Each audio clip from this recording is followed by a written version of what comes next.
গতকাল রাত থেকে তেমন বৃষ্টিপাত না হওয়ায় চট্টগ্রামের ফটিকছড়ি উপজেলায় কমতে শুরু করেছে বন্যার পানি। সকালে সামান্য গুড়ি বৃষ্টি হলেও দুপুরের দিকে বৃষ্টি একেবারেই দেখা যায়নি। ফলে উপজেলার বন্যা পরিস্থিতি এখন অনেকটাই আশঙ্কামুক্ত। এতে স্বস্তিতে রয়েছে উপজেলাবাসী। পানি উন্নয়ন বোর্ড সূত্রে জানা গেছে, উপজেলার হালদা নদীর নারায়ণহাট ও পাঁচপুকুরিয়া পয়েন্টে হালদার পানি বিপদসীমার ৩ সেন্টিমিটার নিচ দিয়ে প্রবাহিত হচ্ছে।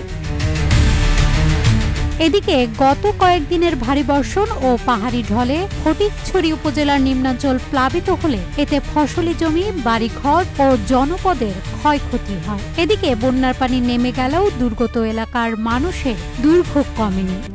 RICL TMX, যুগের পর যুগ স্থাপনা থাকে মজবুত।